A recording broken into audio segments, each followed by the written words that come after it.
Olá, viva! Sejam todos muito bem-vindos a mais uma entrevista.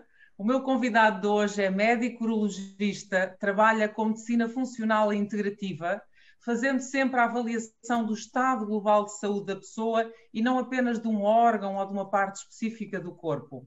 A medicina funcional e integrativa combina, como ele nos explicará a seguir, combina tratamentos tradicionais com técnicas ortomoleculares, fitoterapia, medicina quântica e até orientações gerais sobre estilo de vida e saúde. O meu convidado especializou-se ainda no tratamento da doença de Alzheimer e foi para falar deste tema, de Alzheimer, que eu o convidei especificamente. Ele foi o pioneiro, ele foi o primeiro médico, aliás, no Brasil e o segundo médico da América Latina a especializar-se no protocolo de Dale Bredesen para tratamento do Alzheimer. Ele vai nos explicar tudo já a seguir. Ele chama-se Alain Machado Dutra e fala-nos do Brasil. Olá, viva Alain, muito bem-vindo, muito obrigada pelo convite, por teres aceito este convite. E conta-nos, fala-nos um pouco da tua formação, do teu percurso profissional e como é que surgiu, sendo a tua formação urologia, como é que surgiu este interesse pelo Alzheimer?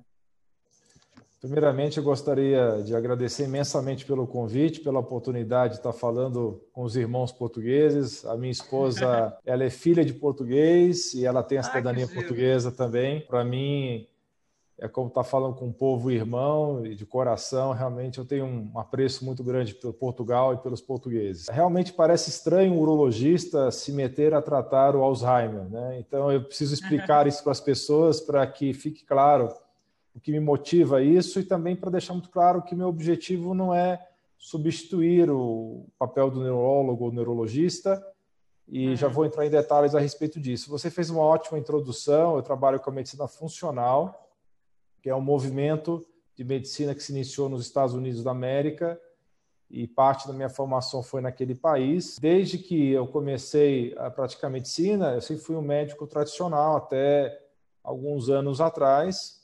Eu praticava realmente a minha especialidade somente, urologia. Então, o meu dia a dia era em hospitais, praticando cirurgias, praticando consultas dentro da minha especialidade. Só que eu estava ficando muito desmotivado. Depois de 15, 16 anos de carreira, eu comecei a ficar muito desmotivado. Cheguei a considerar mudar de carreira para a área de gestão, de administração. Cheguei a fazer um MBA por conta disso. Eu acabei descobrindo de início a medicina ortomolecular e depois a medicina funcional, que, ao meu ver, é uma evolução da medicina ortomolecular. Então, eu comecei a sentir gosto novamente pela medicina, porque eu estava muito desmotivado pelos modelos que nós temos, realmente fatiar o corpo em quadradinhos, em órgãos e sistemas, e ignorar todo o resto e simplesmente tratar somente os sintomas e os sinais e realmente é como se fosse uma analogia de um veículo, de um automóvel. É como se você tivesse o painel indicando que está faltando óleo no carro e você quebrar o painel, em vez de consertar, em vez de completar o óleo do carro, né? Que é o que acontece com a medicina mais ortodoxa de especialidade. Muitas vezes você só trata sintomas. Eu me encontrei muito nessa medicina, principalmente para resolver desafios pessoais meus e da minha família. Então, eu preciso contar um pouquinho da minha história. Eu tinha aproximadamente 10 anos atrás, eu tinha enxaquecas de repetição, eu tinha outros 3 tipos de dor de cabeça, eu tinha cefaleia em salvas, eu tinha enxaqueca clássica, eu tinha cefaleia atencional, eu tinha também sinusites de repetição e não conseguia resolver um problema com as técnicas convencionais da neurologia. Eu passava com neurologistas e realmente não tinha a resolução do problema. Eu também tinha um intestino irritável, que eu não tinha como resolver também com o que eu sabia, o que os colegas me indicavam. Então, eu comecei a estudar bastante a respeito disso. Aí foi aí que eu comecei a ter contato com a medicina ortomolecular e depois com a medicina funcional. E depois disso, depois de resolver meus próprios problemas de saúde, eu tive o desafio ainda de ajudar minha esposa, que tinha uma doença autoimune chamada eritema nodoso, que é um pouco rara, e que também vários especialistas renomados em doenças autoimunes não estavam conseguindo resolver o problema dela. Também consegui ajudá-la com uma medida muito simples, que foi com doses altas de iodo, que é uma coisa muito controversa no mundo inteiro, mas que no caso dela foi perfeito para o tratamento. E tive outros desafios em seguida. um dos desafios foi o nascimento do meu filho, que com 2 anos de vida foi diagnosticado com autismo. Então, a gente teve esse grande desafio, que foi muito desgastante para mim e para minha esposa, mas que com a combinação de terapias adequadas, terapia ABA, um bom acompanhamento fonoaudiológico, um bom acompanhamento de terapia ocupacional, associado também a uma reposição de nutrientes e minerais e de uma maneira sensata, a gente conseguiu que hoje ele fosse uma criança totalmente funcional e que é um dos melhores alunos da escola que ele estuda. Incrível. Graças a Deus. Lógico que a gente não pode dizer que isso vai ser sempre isso que vai acontecer com qualquer criança autista. Cada criança é um caso, mas eu tive essa felicidade de ter essa evolução muito boa do meu filho depois de muitos anos de investimento. Mais recentemente, de 2 anos para cá, eu já tinha estudado sobre Alzheimer, e aí eu vou explicar agora por que eu me meti a tratar Alzheimer. Pode parecer uma grande ousadia de um urologista tratar Alzheimer, mas quando eu explicar, as pessoas vão entender por que eu realmente fiz isso. Quando eu já estava um pouco mais adiantado nos estudos sobre medicina funcional, medicina integrativa e de estilo de vida, eu por acaso, encontrei o livro do Dale Bredesen, e o livro original em inglês, The End of Alzheimer's. Eu li o livro, me encantei com o livro pelo fato do livro ser um verdadeiro resumo de toda a medicina funcional que já vim estudando há alguns anos. Então, eu estudei esse livro com muito afinco, justamente por ser muito alinhado com o que eu já estava fazendo. E eu comecei a aplicar os conceitos dele e, por empolgação mesmo, eu comecei a produzir material. Eu já tinha meu canal no YouTube e comecei a produzir vídeos sobre esse livro no meu canal do YouTube. Aí eu fiquei sabendo que já existia um curso da própria equipe do Dale Bredesen para ser formado, para ser profissional formado nesse tipo de protocolo. Então, eu fiz o curso americano do Recode. Na verdade, eles nunca exigiram que fossem neurologistas. Agora eu vou explicar por que eles não exigem que sejam neurologistas. Pela razão de que o tratamento que o Dr. Dale Bredesen desenvolveu é um tratamento totalmente corpo inteiro, não é um tratamento só do cérebro. Então ele descobriu, ele era um pesquisador muito cético, muito convencional, assim como eu fui um médico muito cético, muito convencional também. E ele tem uma esposa que é médica também dessa área de medicina funcional nos Estados Unidos. E ele acreditava que descobriu um mecanismo bioquímico no modelo animal que pudesse desenvolver um medicamento, como é até hoje o pensamento, o paradigma científico, descobrir apenas um mecanismo de ação para você desenvolver uma molécula que vá naquele mecanismo e resolver o problema.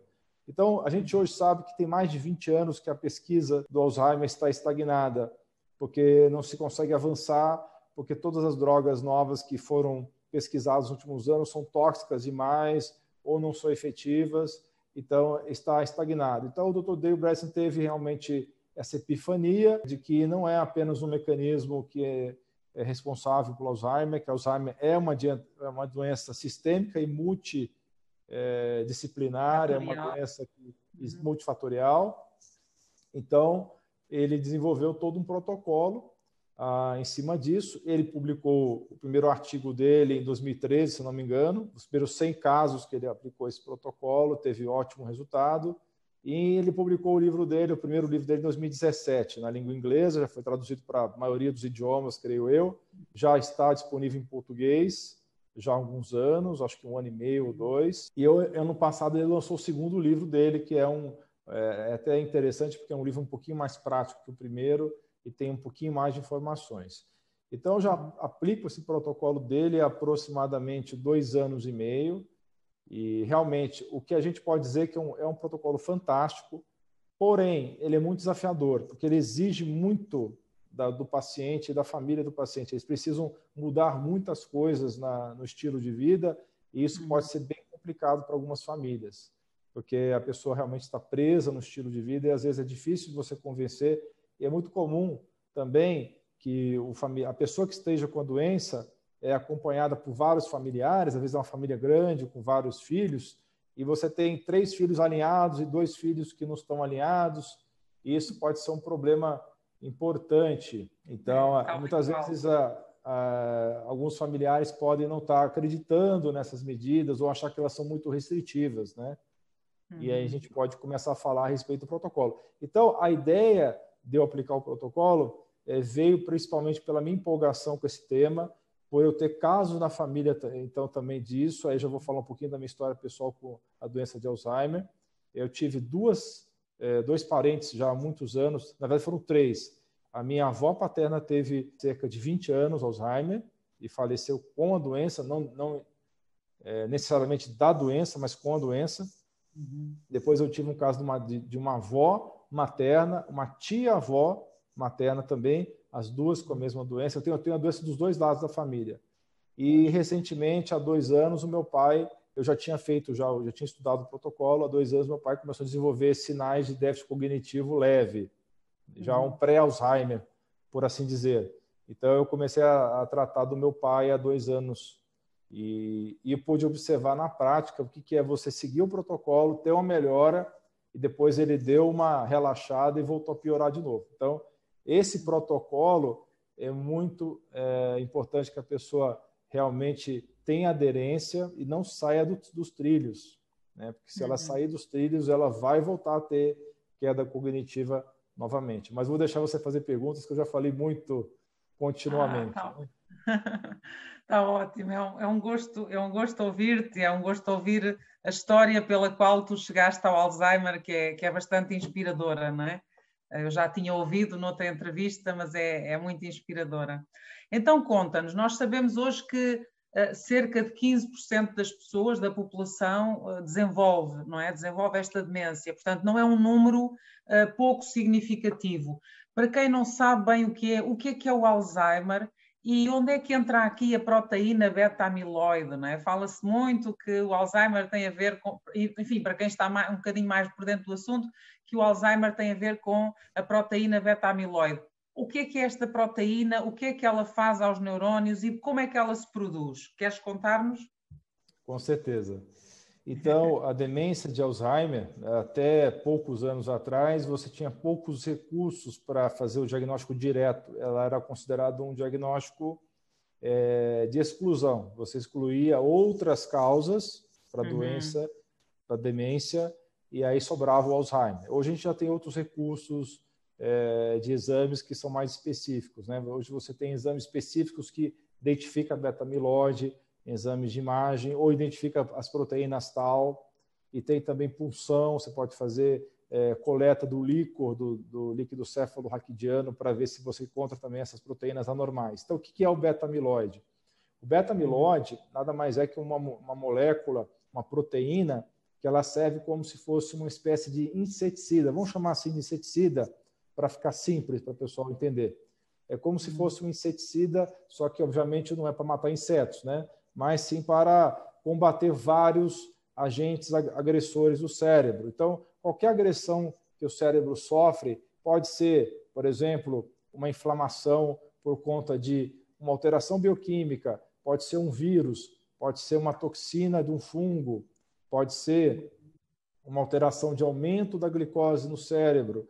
Então, o cérebro tem esse mecanismo de defesa inato. Nós temos 2 tipos de defesa, né? O inato e o adaptativo. O inato é a primeira linha de defesa, é mais grosseira, é uma defesa que não depende do corpo ter tido contato anterior com aquele agente, né? Então, como se fosse uma defesa grosseira, e o sistema de defesa adaptativo já é muito mais refinado, que envolve anticorpos, envolve respostas específicas imunes a um antígeno específico. Então, o beta-amiloide faz parte do nosso sistema de defesa inato. Então, qualquer agressão ao cérebro, então o cérebro tenta se defender produzindo esse inseticida, vamos chamar assim, né?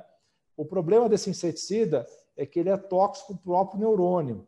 Então, ele vai combater uma série de agentes invasores, de toxinas, só que ele começa também em excesso, né? O excesso desse beta-amiloide vai causar degeneração dos neurônios. Então, você vai ter uma piora das sinapses, né? As sinapses vão se desfazer. O que são as sinapses? São as conexões entre os neurônios. Então, no cérebro, nós temos estímulos sinaptoblásticos e sinaptoclásticos. O que significa isso? Que formam sinapses ou que destroem sinapses. Então, o beta-amiloide é uma proteína que desfaz as sinapses, tá? É como se fosse um downsizing, usando uma expressão em inglês aqui, um downsizing da rede neural para se proteger de um agressor. Então, a rede neural se recolhe, se encolhe para se proteger desse agressor. Então, muitos anos se passaram pensando que o beta-amiloide era um grande vilão, que, na verdade, se você removesse o beta-amiloide, você estaria resolvendo a doença de Alzheimer, porém isso não é verdadeiro. A gente sabe hoje que as drogas que foram desenvolvidas para remover o beta-amiloide, elas não resolveram o problema. Então, infelizmente, é um mecanismo de defesa, talvez um mecanismo de defesa muito grosseiro, mas é o que nós temos, né, na nossa biologia, e que gera problemas, né? Então, a saída que o Dr. Dale Bredesen e a equipe descobriram é você eliminar a causa do problema, o que faz estimular a produção do beta-amiloide e das proteínas Tau, que é outra proteína disfuncional que também se forma no cérebro das pessoas que têm a doença. Ou seja, é preciso intervir antes da proteína beta-amiloide se formar e não simplesmente tentar atacar essa proteína. Exatamente, atuar antes e também atuar para limpar, para fazer o clearance, fazer a depuração dessa proteína do cérebro. A gente tem mecanismos de defesa que também fazem a depuração, a retirada desse beta-amiloide, né? Por exemplo, uma das coisas que mais faz retirada de beta-amiloide do cérebro é a atividade física. A atividade física é um dos grandes estimuladores de um dos fatores de crescimento neuronal, né? Que é o BDNF, Brain Derived Neurotrophic Factor, né? Então, ele aumenta, o exercício físico aumenta esse BDNF. E também o jejum é outra coisa que aumenta o BDNF, que é um dos fatores que limpa o cérebro dessa proteína anormal. E um sono adequado também é outro fator que limpa o cérebro. Nós temos o sistema gliolinfático, que antigamente não se sabia que existia, é coisa de 5 anos para cá que se descobriu isso. Então, é um sistema que só funciona quando você dorme, e que é justamente a glia, que são as células de suporte cerebral, elas encolhem durante o sono e permitem que as sujeiras, vamos chamar assim para simplificar, as sujeiras do cérebro sejam retiradas desse órgão durante o sono. Por isso que o sono é tão fundamental para fazer o detox cerebral. Claro. E daí a importância de intervir de uma maneira sistémica, não é? Porque de facto, tantas coisas conferem para um mesmo problema e tantas coisas previnem o mesmo problema. O exercício físico não tem nada a ver só com emagrecimento ou com estética, está longe, não é? Nós beneficiamos os órgãos todos, incluindo o cérebro, com o exercício físico, com o sono, com a alimentação, com tudo o que estás a dizer, não é? Muito bem. Olha, então, nós sabemos, eu creio que é um pouco do conhecimento geral, que a perda de memória é talvez o principal ou dos principais sinais de déficit cognitivo e de Alzheimer. Como é que as pessoas podem distinguir aquele esquecimento comum, dito normal, este normal entre aspas, de um sinal já de Alzheimer? Onde é que está aqui a fronteira entre uma coisa e outra? Não é uma fronteira muito simples de determinar. Na verdade, se você tem esquecimentos frequentes, você deve valorizar isso. Não deve achar que isso é só senilidade, que só faz parte do processo de envelhecimento. Mas, obviamente, você dormiu mal à noite, você está estressado ou estressada, com uma série de problemas familiares ou problemas financeiros ou problemas, enfim, em geral.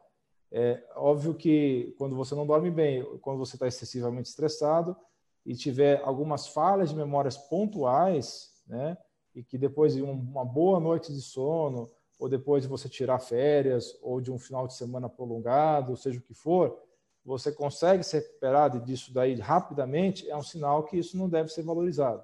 Mas se isso é uma coisa que se repete de uma maneira muito consistente, e realmente é melhor, às vezes, pecar por excesso, fazer uma avaliação mais extensa. E existem testes muito simples, tá? Inclusive, um desses testes é o Mini-Mental, que muitos médicos no mundo inteiro conhecem. E eu utilizo bastante o MoCA, que é o Montreal Cognitive Assessment, que já tem tradução para o português, já há alguns anos. Então, é um teste que foi validado para a língua portuguesa e que é um teste rápido, que você faz 15 a 20 minutos, e que você consegue tirar uma informação assim bem clara se já existe um déficit cognitivo leve ou se existe já um déficit mais acentuado que pode ser já uma doença de Alzheimer.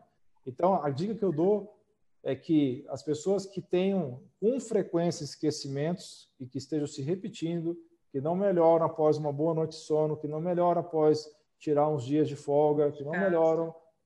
Aí devem realmente valorizar isso, por mais leve que seja.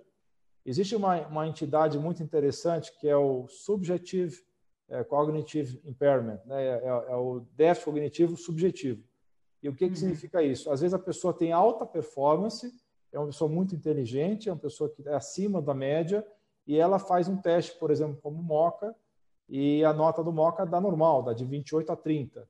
Né? A nota máxima é 30, mas ela percebe que ela está tendo ainda uma queda. Então, esse tipo de situação é bom a pessoa fazer um teste neuropsicológico mais abrangente, né?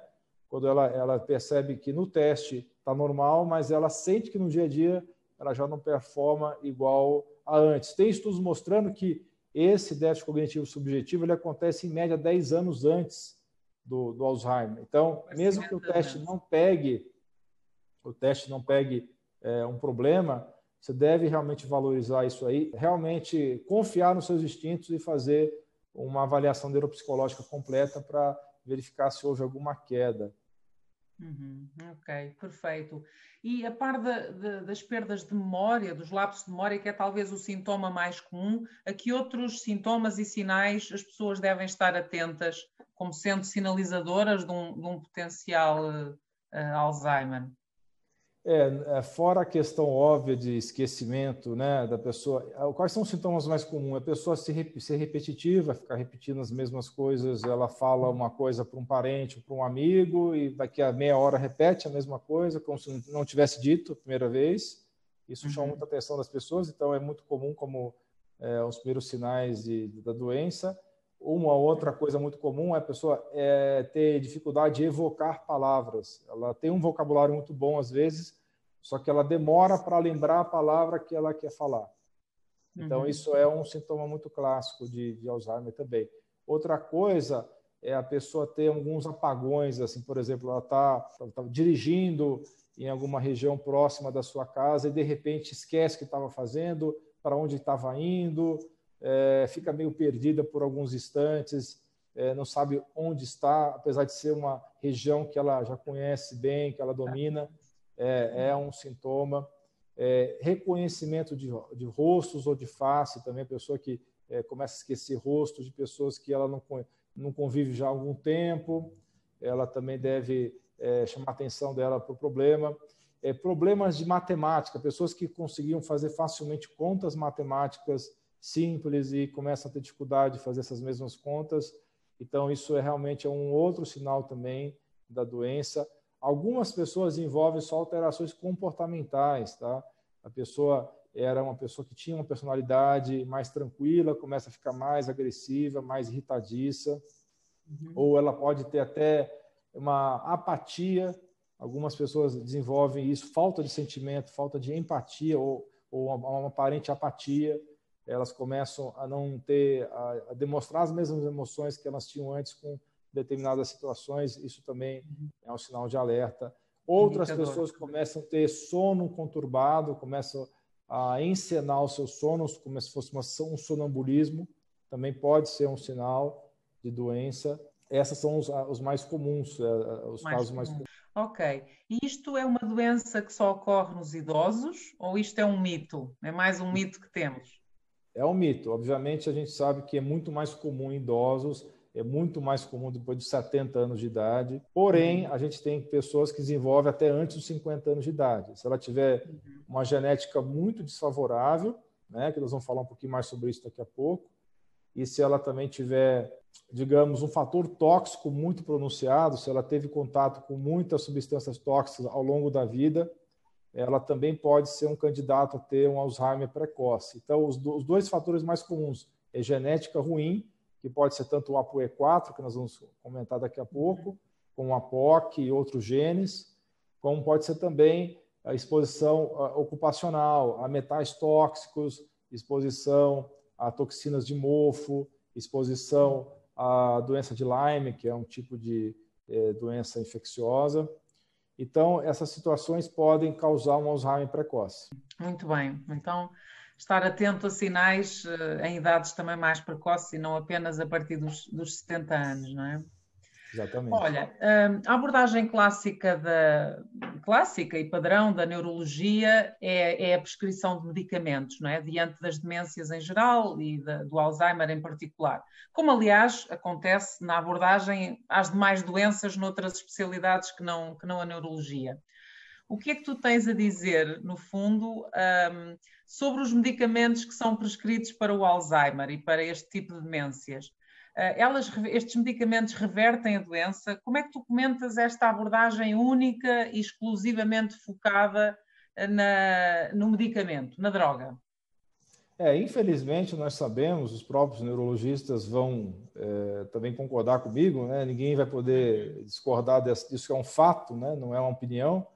As drogas utilizadas para o Alzheimer, a grande maioria delas são inibidores da acetilcolinesterase, que é uma enzima que degrada a acetilcolina, que é o neurotransmissor, o principal neurotransmissor da memória. E tem uma outra droga que chama-se memantina, e ela tem um mecanismo de ação até hoje não totalmente elucidado, né? Então, essas drogas, no máximo que elas fazem é retardar a evolução da doença. Então, elas colocam uma desaceleração, né, nesse carro que está acelerando, que é a doença de Alzheimer. Então, na verdade, o máximo que elas fazem é diminuir essa aceleração da doença. Eles têm um efeito muito sutil e alguns estudos recentes estão mostrando que, em alguns casos específicos, essas drogas podem até piorar o paciente. Então, infelizmente, é muito falho o tratamento convencional. Quando eu recebo um paciente com Alzheimer, muitas vezes eu pergunto para a família se o remédio está tendo algum tipo de efeito. Na maioria das vezes a família fala que não. Em outros casos eu escuto que houve só uma leve desaceleração da doença. Em outros casos eu escuto até que o remédio está fazendo mal. Então eu sou muito... Às vezes há efeitos secundários, não é? Há efeitos secundários, efeitos colaterais. Então eu tento ser o mais conservador possível nesses casos e, quando possível, eu mantenho a medicação por um tempo ainda. O próprio Dr. Dale Bredesen, alguns anos atrás, comentava que não era bom você tirar as medicações convencionais antes de 1 ano de programa. Hoje eu acho que a opinião dele é um pouquinho diferente, ele começa a ficar um pouquinho mais, digamos assim, agressivo na retirada das medicações, mas eu tento manter as medicações quando eu percebo que elas têm algum efeito, mesmo que sutil, e manter essas medicações junto com o protocolo. Mas, infelizmente, elas têm um efeito realmente muito suave, muito leve, e as pessoas realmente não têm esperanças com esse tipo de medicação, porque percebe que o seu familiar continua piorando, e muitas vezes o familiar fica sedado, ele fica apático com o uso dessas medicações. E já vamos perceber porquê daqui a pouco, não é? Que elas só intervêm numa única via metabólica e é preciso intervir em muitas vias, não é? Exatamente. Olha, o mundo, enfim, eu observo este fenómeno um pouco à escala mundial, porque também vou acompanhando o que se passa noutros países, nestas matérias. O mundo tem estado mais ou menos conformado diante da visão do Alzheimer como uma doença progressiva, crónica, irreversível, etc., não é? Eu gostava de perguntar se, no teu entendimento, da tua experiência, se é mesmo assim, isto é, se nós nos devemos, como família e como doentes, nos devemos conformar ao declínio progressivo que vai acontecendo, ou se há qualquer coisa que nós podemos fazer, não só para parar, como até para reverter esse declínio cognitivo. É assim? Ou seja, não há mais nada a fazer se não esperar que a doença avance? Infelizmente, nas diretrizes de neurologia, tanto americana quanto brasileira, e acredito que até europeia, exatamente essa informação que você acabou de passar. E essa visão de que a doença é progressiva e não há muito o que se fazer a respeito, né? Agora, realmente, quem conseguiu ler os artigos do Dr. Dale Bredesen, quem acompanha o material dele, sabe que isso não é verdade. A solução é muito desafiadora, porque é um programa complexo, multifacetado, e que não é para qualquer um realmente. Precisa ter um alto nível de motivação da família, um alto nível de motivação da pessoa. Se ela estiver ainda no nível leve de déficit cognitivo, ela pode também ter alta motivação para seguir o programa. E a partir do momento que você aborda todos os aspectos que você encontra alterados da fisiologia, você vai ter realmente uma resposta que, em média, são 6 meses. Né? Em 6 meses que te espera que comece a ter um benefício com esse programa. Então, infelizmente, o que se coloca oficialmente é isso que você falou, que é uma doença quase sem esperança, que é pior do que um diagnóstico de câncer, porque câncer, pelo menos, tem tratamento e muitos são curáveis, mas a gente sabe que com um programa de uma família altamente motivada, seguindo todas as orientações, a chance de haver reversão hoje é muito alta. A gente nunca pode falar que realmente é 100%, não existe 100% em medicina. Claro. O que a gente sabe também é que, como é multifatorial, em alguns casos pode ser muito desafiador resolver, porque, por exemplo, aqui pelo menos no Brasil, imagino que na Europa e em Portugal também seja parecido, mas tem alguns exames que são muito particulares do território americano. Então, é frequente eu ter que pedir exames que tem que a amostra ser enviada para os Estados Unidos. Então, é um tratamento que às vezes se torna caro, dependendo do caso. Por exemplo, se houver toxinas fúngicas, você precisa mandar material para os Estados Unidos para fazer análise, que aqui no Brasil, pelo menos, não tem laboratório apropriado para analisar micotoxinas urinárias. Então, é muito detalhe que tem que ser visto. Tem que ser uma consulta muito longa, tem que ser um médico muito motivado e tem que ser uma família também muito motivada para que dê certo. Podemos não fazer 100% e fazer 80% já é melhor do que simplesmente tomar drogas, não é? Com certeza. Mesmo que não possamos intervir em todas as frentes, se fizermos mais do que simplesmente tomar drogas, já vamos estar a ganhar alguma coisa. Com certeza. Ok. Um outro tema muito interessante, do meu ponto de vista, tem a ver com a origem da doença, não é? Portanto, para muitas pessoas, inclusivamente para profissionais de saúde, a doença é vista como genética, havendo pouco a fazer. Nós sabemos que alguns perfis genéticos aumentam o risco ou a probabilidade de nós virmos a desenvolver doença, mas eu gostava de te ouvir se isso é de facto uma sentença. E o contrário, que é, eu posso não ter o gene que me predisponha e posso ou não vir desenvolver doença dependendo do meu estilo de vida. No fundo, como é que gostava de te ouvir um bocadinho sobre este tema? Isso que você acabou de falar é perfeito. As duas situações existem. Existem pessoas com uma genética terrível e que, por terem um estilo de vida muito bem acertado, nunca vão desenvolver a doença. Então, não é porque a pessoa tem 2 alelos do ApoE4, por exemplo, o ApoE4 é uma variante da apolipoproteína E, que está envolvido no metabolismo de gorduras no corpo. Então, se a pessoa tem uma cópia do ApoE4, ela já tem um aumento de risco muito significativo da doença, por volta de 30% a mais. Se ela tiver 2 cópias, o risco é 7 vezes maior de desenvolver a doença. Agora, existem pessoas que têm as 2 cópias do ApoE4 e nunca vão desenvolver Alzheimer. Por quê? Porque elas se alimentam bem, fazem atividade física regular, gerenciam o estresse, dormem bem, fazem treinamento mental. Então, genética não é sentença, genética é tendência. Isso é muito claro hoje para nós, tá?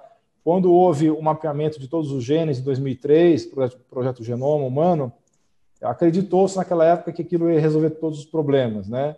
O que se descobriu que aquilo nada mais era do que uma outra casca da cebola.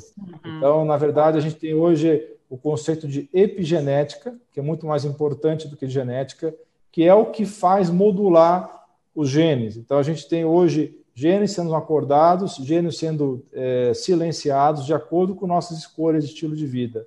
Com o estilo de vida. Então, existem vários moduladores epigenéticos. Os principais justamente alimentação, atividade física, gerenciamento do estresse e exposição a toxinas ambientais. Então, essas situações todas que eu estou falando vão acordar alguns genes e vão deixar outros genes silenciados. Adormecidos, né? Ou seja, depende mais das nossas práticas de autocuidado ou de autodestruição diárias do que propriamente da nossa predisposição genética, sem negar, naturalmente, que pode haver essa predisposição. É isso? Exatamente. Então, por outro lado, né, uma pessoa com uma genética perfeita pode desenvolver um Alzheimer precoce se ela foi exposta a muitas toxinas ao longo da vida dela, ou se ela teve muito aborrecimento, se ela é muito estressada. Isso tudo contribui para a doença. Então, as duas situações existem, como você bem introduziu aí. Muito bem. Olha, nós sabemos também, pela literatura, que existem já pelo menos 6 tipos de Alzheimer identificados, não é? Queres falar um bocadinho de cada tipo e caracterizá-los genericamente? Há algumas diferenças, não é? Sabemos que às vezes a pessoa até pode ter mais do que dois, mais do que um tipo. Mas conta-nos um bocadinho quais são os tipos que existem e como é que eles se distinguem. Exatamente, são 6 tipos, né? Isso não é digamos, não seja uma informação que é aceita por todos os especialistas, tá? Esses 6 tipos foram identificados pelo Dale Bredesen, né? Então, vamos lá, vamos aos 6 tipos. O tipo 1 é o tipo inflamatório, é o tipo em que predomina a inflamação dos neurônios, por uma série de situações. Pode ser por excesso de homocisteína, pode ser por exemplo, por um agente infeccioso, pode ser por um vírus, uma bactéria, um fungo.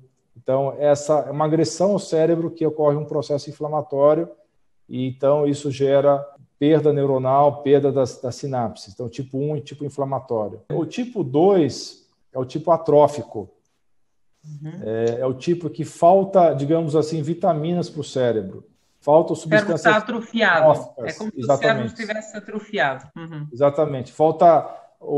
digamos assim, quando você tem uma planta, né, que você quer que ela cresça, você coloca adubo, né? Então falta adubo para o cérebro. Né? Então faltam substâncias que vão adubar o cérebro. Minerais. Vitaminas, minerais, cujos principais é a vitamina D, a vitamina B12 e vários hormônios que têm ação cerebral, como o DHEA, a pregnenolona, a progesterona, o estradiol, a testosterona. Então, existia essa ideia de que os hormônios têm ação somente nos órgãos reprodutores, quando, na verdade, a gente sabe que os hormônios têm ação cerebral também. Então, esse é o tipo 2. Falta substâncias tróficas, substâncias que vão alimentar o cérebro, substâncias que vão adubar o cérebro, por assim dizer. E temos o tipo 1.5. Entre o tipo 1 e o tipo 2 tem um tipo intermediário que eles chamam de tipo 1.5, que é o tipo... que é o diabetes tipo 3, é o diabetes cerebral. Então, nesse tipo, existe tanto inflamação como existe atrofia. Então, é uma mistura do tipo 2, por isso que eles chamam de 1.5. E nesse tipo, você tem uma resistência insulínica no cérebro, os neurônios não conseguem puxar a glicose do sangue para usar como fonte de energia. Então, apesar de ter bastante glicose no cérebro, o cérebro não consegue usar como fonte de energia. Então, é o diabetes tipo 3, é esse tipo 1.5, excesso de açúcar e falta de ação do hormônio insulina, que a gente chama de resistência insulínica.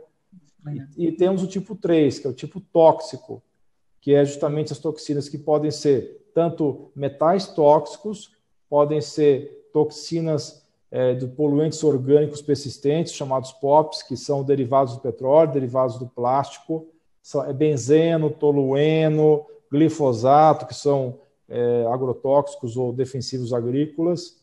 Tem também as toxinas fúngicas, são as toxinas do mofo, né? Isso é muito comum também. Pessoas que têm casas que têm mofo e talvez não saibam disso, elas produzem toxinas que são voláteis e elas andam no ar, elas se dispersam pelo ar e as pessoas respiram essas toxinas voláteis, desenvolve, se ela tiver uma predisposição genética, se ela tiver uma dificuldade de fazer detox, de fazer eliminação dessas toxinas, ela pode desenvolver também a doença de Alzheimer do tipo tóxico. Temos também o tipo 4, que é o tipo vascular. Antigamente se achava que Alzheimer era uma demência separada da demência vascular.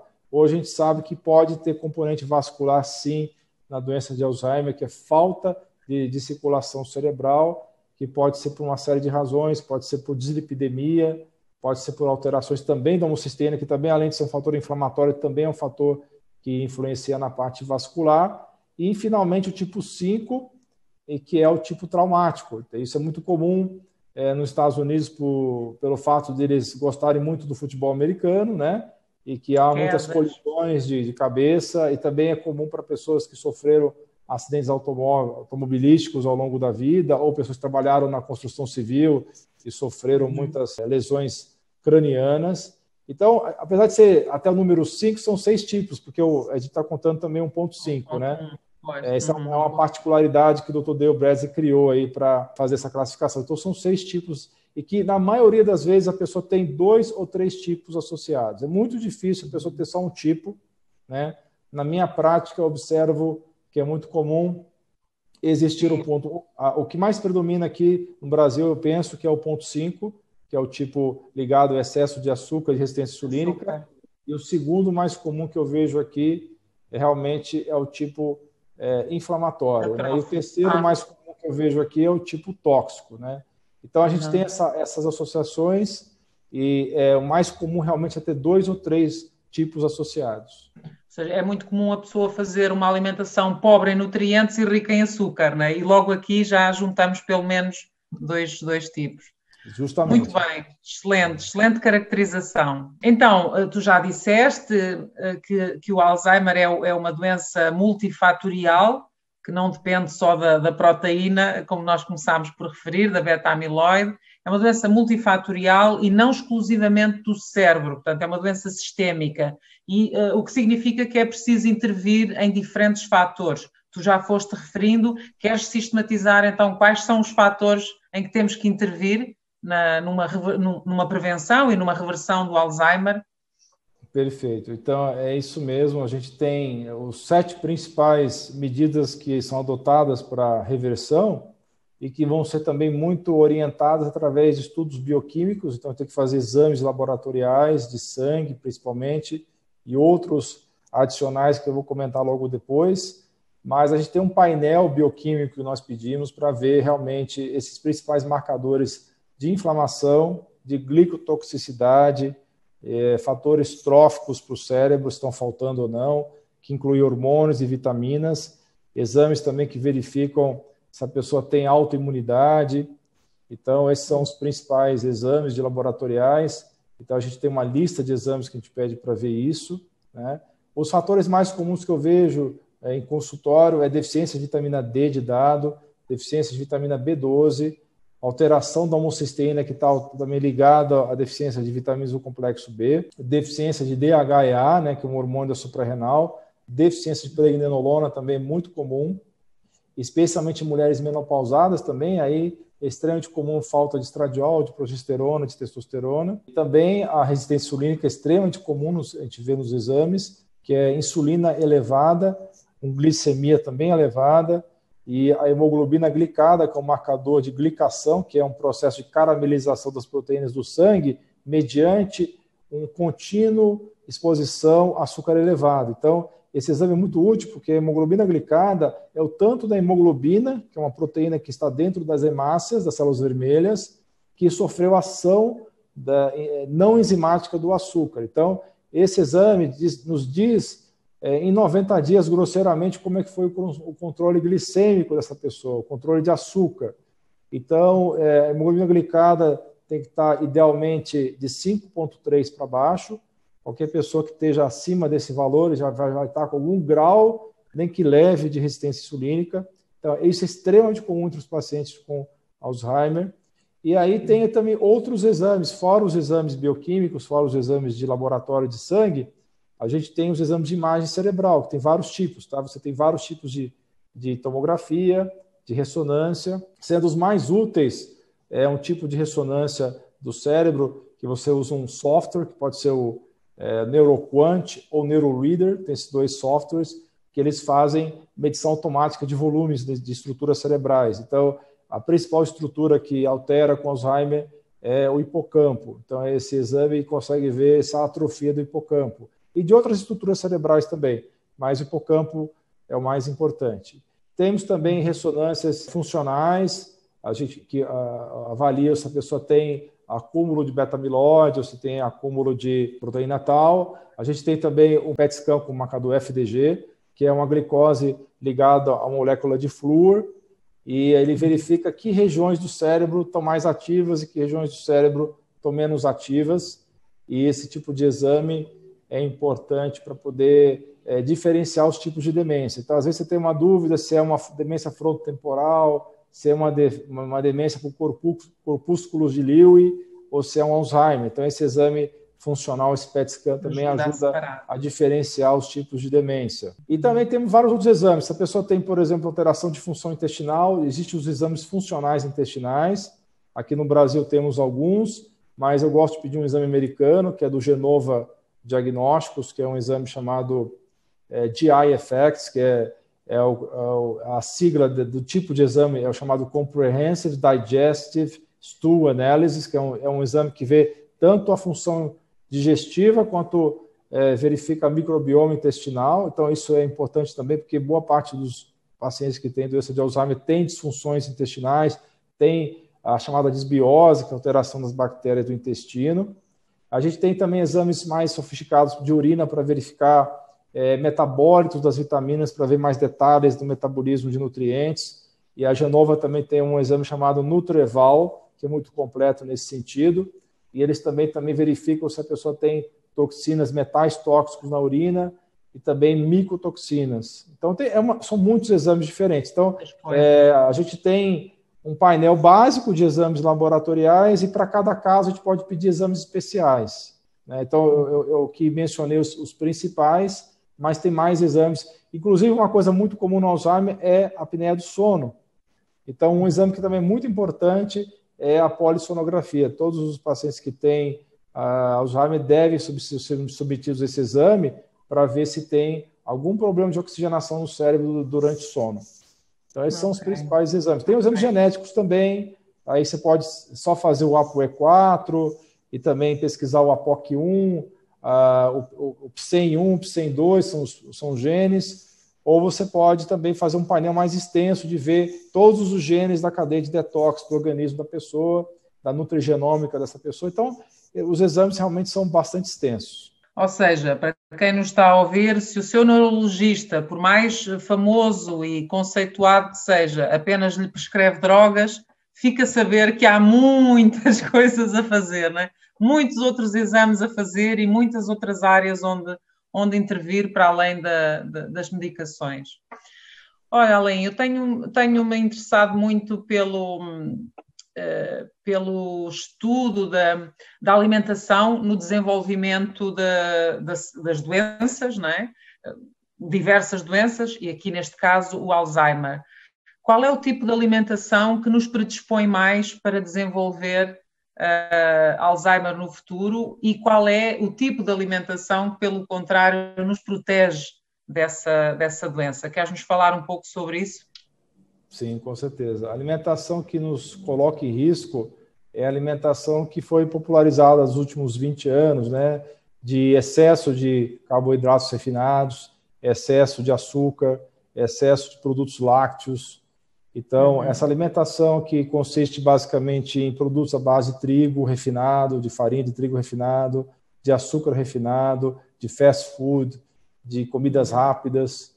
Então, essa é uma alimentação que predispõe muito a doença de Alzheimer por dois motivos. Primeiro, por excesso de açúcar, excesso de carboidrato refinado, que vai levar à resistência insulínica, que é um dos principais fatores para a doença, tanto como pelo excesso de produtos alimentícios que são colocados nesses alimentos processados industrializados, que são produtos que vão realmente ter ação deletéria no cérebro, né? Então, são aditivos alimentares, que são substâncias que têm uma toxicidade em si, que também vão predispor. Então, a alimentação, por outro lado, que vai proteger o cérebro da pessoa e que também vai facilitar com que ela saia da doença, é chamada dieta cetogênica, que tem uma versão específica que o Dr. Dale Bredesen e a equipe desenvolveram, que eles chamam de dieta Ketoflex 12.3. Flex se refere à flexibilidade metabólica, que ele busca a flexibilidade metabólica, e também se refere ao fato de que tanto pessoas onívoras que comem de tudo, quanto veganos podem fazer essa dieta. É uma dieta que pode ser adaptada para veganos ou para pessoas que comem carne, porque a ênfase da dieta é em vegetais que crescem acima do solo, em hortaliças, em verduras e legumes e não leguminosas, né? Então, é em alimentos baixos em carboidrato, que a maioria dos alimentos tem que ter um índice glicêmico por volta de 35, no máximo 50.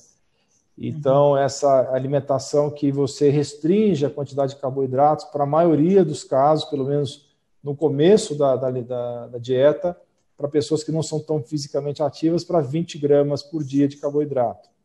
Então, é uma versão da dieta cetogênica, que é uma dieta por si só polêmica, que tem muitos defensores, mas também tem muitos detratores, por uma série de razões, mas é uma dieta basicamente baseada em vegetais.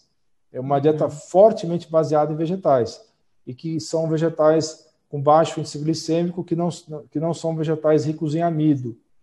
Então, ela é uma dieta que tem pouco consumo de carne vermelha, ele recomenda que se consuma pouca carne vermelha e também se recomenda que você aumente bastante o consumo de gorduras saudáveis. Quais seriam essas? Do abacate, das nozes e castanhas, das sementes como semente de abóbora, semente de girassol, dos óleos saudáveis não processados, né? Aí tem aí o óleo de coco, que também é um óleo bastante controverso, né? Porque ele é um óleo rico em gordura saturada, que dentro da dieta do Dale Bredesen, que ele recomenda o Ketoflex, o óleo de coco ele pode ser usado com tranquilidade por quem não tem um gene ApoE4, mas para quem é portador do ApoE4, ele recomenda que você utilize o óleo de coco só no início da dieta para induzir a cetose.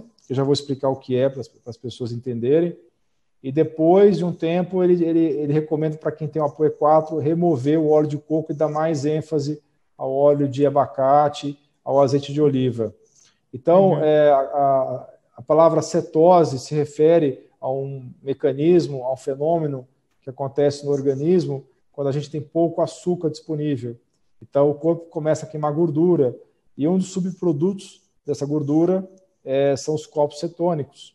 E o corpo cetônico foi descoberto já há alguns anos que ele serve de combustível alternativo à glicose. Então, para um neurônio que não consegue puxar do sangue a glicose adequadamente, não consegue incorporar essa glicose, ele utiliza os corpos cetônicos como um combustível alternativo e muito eficiente como fonte de energia. E a grande vantagem, os estudos mostram que os corpos cetônicos, além de ser um combustível alternativo, ele também é anti-inflamatório. Por si só, ele tem uma ação anti-inflamatória e de ajudar a remover o beta-amiloide e as proteínas tal.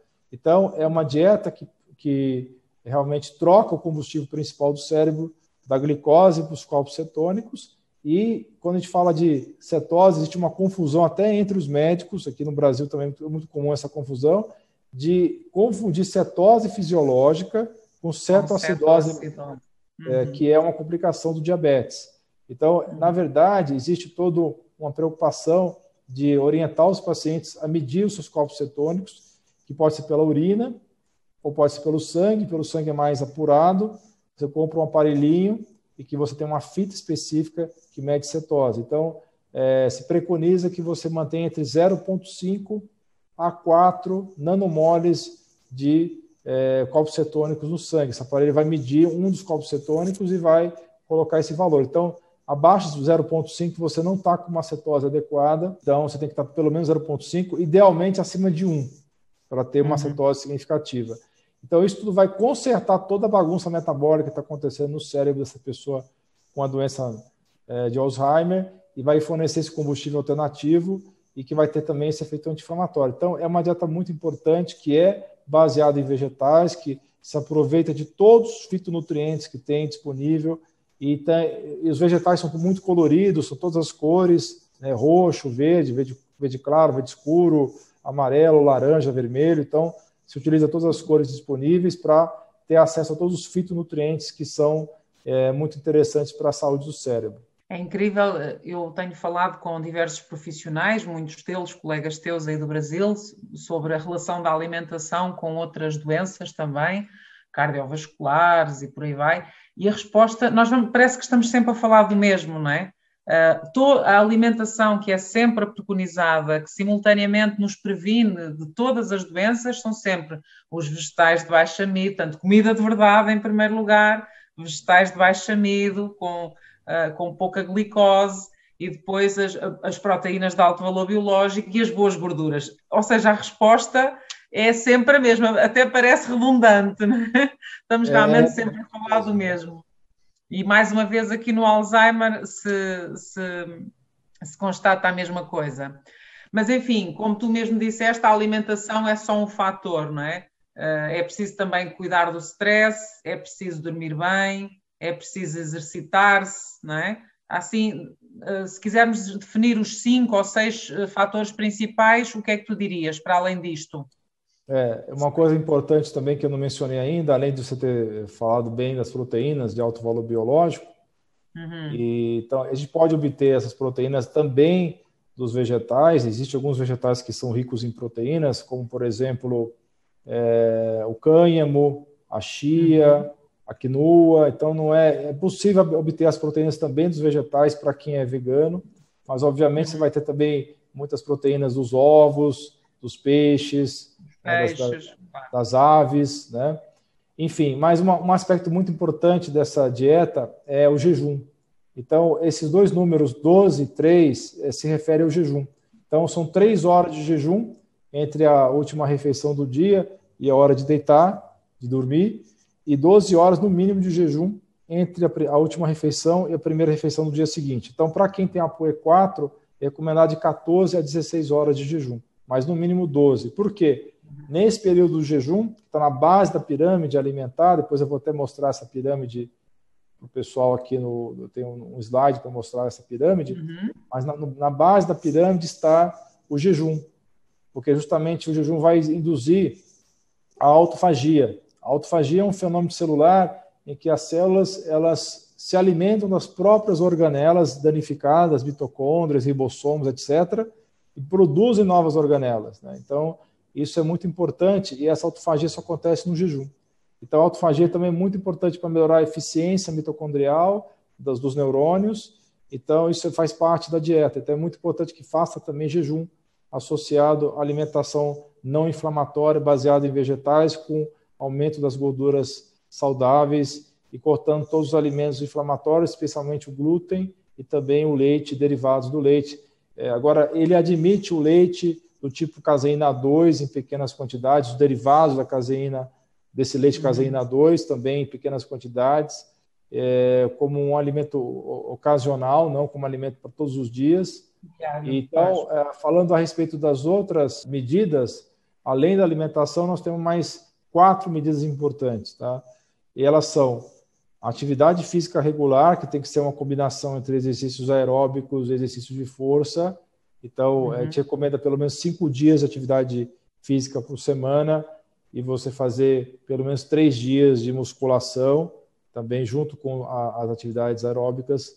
E também, muito importante, é o gerenciamento do estresse, que hoje é um fator muito importante para desenvolver a doença de Alzheimer. Hoje as pessoas estão extremamente estressadas, né? É muita pressão. Cronicamente, não é? Cronicamente estressadas. Exatamente. Então, existem várias técnicas de relaxamento. Nos Estados Unidos, eles têm um protocolo chamado HeartMath, mas a gente tem oportunidade de fazer no mundo inteiro aí, meditação, Tai Chi Chuan, Qigong, Yoga. Também pode fazer o Mindfulness, que é uma técnica que o americano adaptou da meditação transcendental. Então, tem uma série de técnicas que podem ser realizadas de relaxamento. Então, esse é um dos aspectos. O outro aspecto também é o sono adequado. Então, tem toda uma higiene do sono, de você, 1 hora antes de dormir, você desligar-se do mundo externo, desligar os aparelhos eletrônicos, desligar o seu roteador, as telas acesas, e realmente se preparar para um sono adequado, tomar um banho relaxante, depois ir para um ambiente com uma temperatura adequada e que seja silencioso, com baixa luz, né? E realmente você, se tiver dificuldade de pegar no sono, você pode ligar uma luminária do lado da sua cama para fazer uma leitura suave, uma leitura leve, uma leitura que não seja relacionada a trabalho. Então, o gerenciamento do sono é muito importante. Então, são 5 fatores. Tem também o treinamento mental.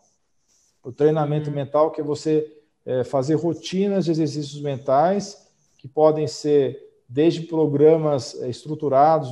Nós temos 2 programas que iniciaram-se nos Estados Unidos, mas que também já espalharam para o mundo, que é o Brain HQ, ou Brain HQ, né? E tem também o Supera, que também tem nos Estados Unidos, tem no Brasil, acredito que tenha na Europa também.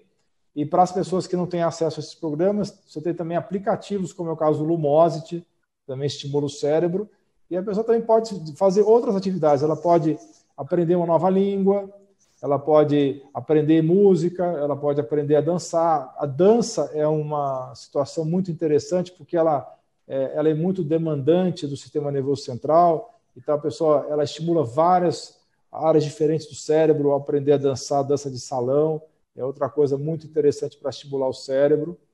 Então, esses são os 5 principais, né? Aí os 2 Adicionais seriam o detox, que é você fazer um programa de detoxificação adequada do seu organismo, com vários recursos diferentes, e o uso sensato de suplementos e de vitaminas para realmente repor. Esses são os 7 fatores que são importantes nesse programa. Então, queres nos contar agora o que é o famoso Recode, não é? O famoso protocolo de Bredesen, para quem nunca ouviu falar, o que é, o que contempla? Então, o Recode foi um programa que o Dr. Bredesen desenvolveu, já prevendo a complexidade do programa dele, que envolvia muitos fatores diferentes. Então, ele acabou desenvolvendo um software, e esse software ele analisa todos os fatores que são alimentados nele, que são hábitos de vida, são várias perguntas específicas sobre sintomas e também vários resultados laboratoriais que são colocados nesse software. E esse software vai soltar um relatório personalizado e que vai ter o papel de cada um desses 6 fatores, desses 6 tipos de Alzheimer, né? O quanto que a pessoa tem de toxicidade, o quanto que ela tem de inflamação, de atrofia, de glicotoxicidade, que é a parte do açúcar, de parte vascular e parte traumática. Então, ele tenta fazer essa mensuração de vários fatores, esse mapeamento, e ele coloca todas essas orientações que eu acabei de falar de uma maneira um pouquinho mais detalhada, e ele coloca também uma série de orientações a respeito de nutrientes e suplementos que devem ser colocados para aquela pessoa em especial. Então, o Recode é o nome que ele deu tanto ao programa, que nós estamos comentando desde o início dessa transmissão, assim como esse software que ele desenvolveu e que está disponível para as pessoas que têm interesse no site lá, do HNP Health, que tem a possibilidade da pessoa se cadastrar e ter acesso a esse software e que vai poder ter essas informações. Então, ele desenvolveu 2 programas diferentes, um chama-se Recode, outro chama-se Reverse. A diferença é que o Recode, a pessoa tem acesso a esse software por 1 ano, por 12 meses, e o Reverse, ele é um outro sistema que ele oferece um relatório associado a todos os exames que fazem parte desse protocolo.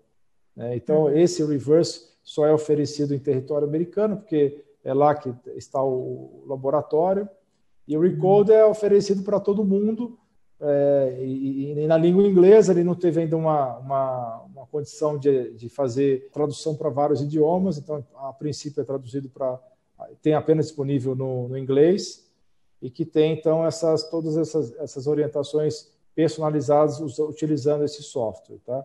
Então, na verdade, o Recode, como eu falei, ele é principalmente constituído, o programa em si, não o software, por esses 7 aspectos que eu falei, vou repetir para ficar fixado na mente das pessoas, que é alimentação, atividade física, gerenciamento do estresse, gerenciamento do sono, treinamento mental, uso de suplementação e o detox. Ok, maravilha. O que tem de personalizado também é que cada situação, por exemplo, tem pessoas que têm, por exemplo, a doença de Lyme, né, que é muito comum nos Estados Unidos, né? Aí ele tem todo o tratamento específico da doença de Lyme.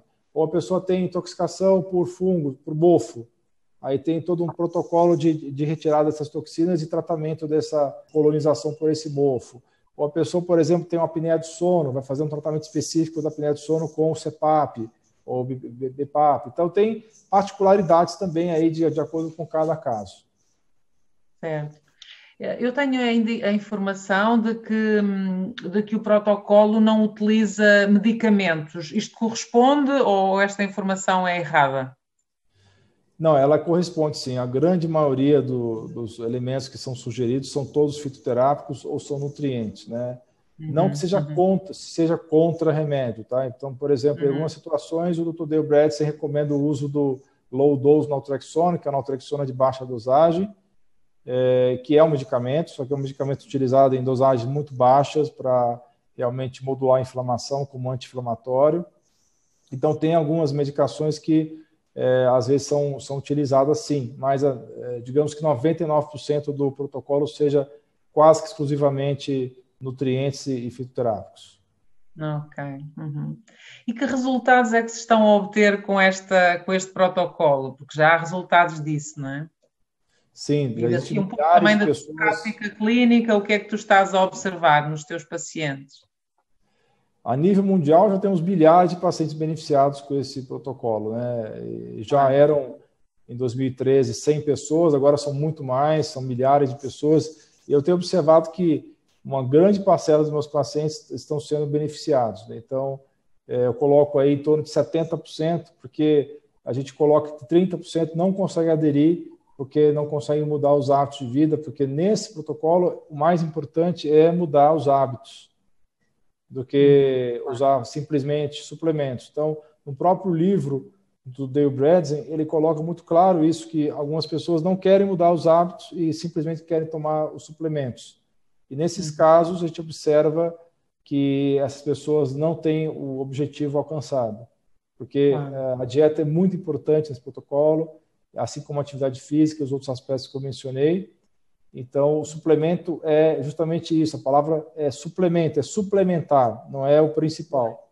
Então, os 30% que eu vejo que não tem resposta são justamente as famílias que não estão motivadas o suficiente para manter o protocolo e que acabam desistindo no meio do caminho. Mas nos outros 70% temos uma parcela que vai ter a estabilização da doença e outra parcela que vai ter uma reversão da doença. Então, não é todo mundo que tem a reversão, mas uma parcela obtém a estabilização, que já é uma grande vitória, porque o que nós temos hoje as medicações não conseguem fazer isso. E depois estamos a falar de medidas que, mesmo que não revertam a doença, nunca vão fazer mal. Gerir o stress, comer bem, dormir bem, suplementos, exercício físico, nunca vão fazer mal. Portanto, as pessoas não perdem nada, as famílias não perdem nada em estimular isso no doente, não é? Sim, você está quase 100% correta nesse ponto, mas assim, existe alguns suplementos que podem dar efeito colateral, sim, sabe? Sim. Não é sempre que a gente tem assim uma situação tranquila. Acontece... Há sempre o lado negativo de tudo. Há um lado negativo de tudo, né? Assim como há pessoas que passam mal com alimentos totalmente inócuos, né? A gente tem pessoas que podem, por exemplo, reagir mal a uma curcumina. Tem pessoas que têm queimação gástrica com curcumina. Tem pessoas que desenvolvem reações adversas a suplementos e a fitoterápicos. É infinitamente menos comum do que fármacos, mas ainda existem assim, as reações. Então, existem pessoas mais sensíveis que a gente tem que começar aos pouquinhos e subindo aos poucos as doses de suplementos. No fundo, estás a falar das individualidades metabólicas, não é? Portanto, um alimento, sei lá, o ovo, que é um alimento super saudável, algumas pessoas têm alergia ou intolerância à proteína do ovo, por exemplo. Por exemplo. Então, pode acontecer. Pode acontecer isso com suplementos também. Perfeito. Nós estamos a aproximar do fim da nossa conversa. Não sei se há alguma coisa que eu não tenha perguntado e que tu achas importante dizer. E também uma mensagem final para quem nos está a ouvir, quer leigos, quer profissionais de saúde, porque estas entrevistas muitas vezes são ouvidas também por profissionais de saúde. O que é que tu gostavas de deixar como mensagem final? A minha mensagem final é que você que tem um parente, um familiar que tem a doença, não se desespere, não ache que isso é o fim do túnel, porque existe realmente alternativas. É muito desafiador, é muito demandante da família e do paciente, mas é muito recompensador também.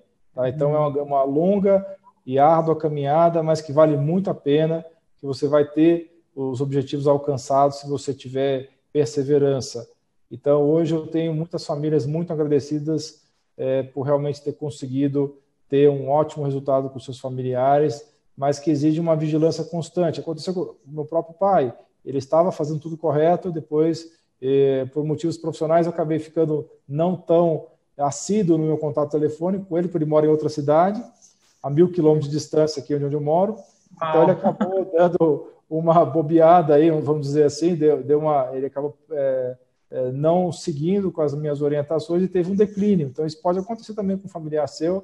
As pessoas são falhas, elas podem realmente cometer alguns errinhos e podem sair do trilho, né? sair do caminho correto. E outra coisa importante que eu queria falar também, que a gente não mencionou ainda, é que existem causas da boca em relação à doença de Alzheimer. É uma coisa que nós não falamos ainda, mas muitas pessoas podem ter focos dentários, né, que tem bactérias que podem interferir no funcionamento do cérebro. A principal bactéria é o P. gingivalis, é uma bactéria que estudos científicos demonstram que ela pode realmente influenciar o cérebro. Então, uma coisa importante para os pacientes portadores da doença é fazer uma boa consulta odontológica. Existe um exame de imagem específico para a boca, que é o Cone Beam, né? Uma tomografia chamada Cone Beam, e essa tomografia ela vê muitos detalhes, realmente ela consegue ver se tem focos dentários, se tem cavitações. Outra coisa importante também, muitas pessoas até hoje têm mercúrio, né, em restaurações dentárias. Esse mercúrio também é tóxico, é um dos metais tóxicos que podem levar à doença de Alzheimer. E pessoas que também têm tratamento de canal, alguns desses canais podem estar também albergando bactérias prejudiciais que podem levar à doença. Então, são muitos fatores diferentes. Então, é muito interessante que as pessoas que estejam se interessando nesse assunto, que leiam o livro do Dr. Dale Bredesen, O Fim do Alzheimer, que é o título em português. Então, é muito importante que leiam esse livro para que se aprofundem nesse assunto, né? E para quem tiver também interesse, assistir aos meus vídeos no meu canal do YouTube. Lá também tem bastante informação sobre esse assunto. Eu ia perguntar precisamente por isso, pessoas que te queiram seguir, queiram acompanhar o teu trabalho, onde é que te podem encontrar e se fazes consulta online ou não, portanto, deixares essas indicações também. Sim, eu faço consultas online. Hoje eu tenho pacientes de todos os continentes que eu acompanho. Aqui no Brasil, a gente tinha, até pouco tempo atrás, uma limitação em relação à consulta online, que foi derrubada com a pandemia. Então, a gente consegue fazer consulta online em território nacional também, mas para pessoas que moram em outros países. Eu tenho pacientes na Europa, na Ásia, na América do Norte, em todos os continentes, justamente nesse modelo de medicina online. Não é o ideal, certamente que é importante também fazer o exame físico, mas eu consigo ajudar também nessa modalidade de medicina, de telemedicina. E aí, assim, para quem saber mais do meu material, eu tenho uma conta no Instagram. Essa conta, depois você pode colocar talvez um GC, né, uma legenda, é @Dr. Alain Dutra. O meu nome, a pronúncia do meu nome é Alain mesmo, que é um nome francês. Mas muita gente aqui me chama de Alain, porque no Brasil não é muito comum, né, nomes franceses. Então, é @Dr. Alain Dutra no Instagram.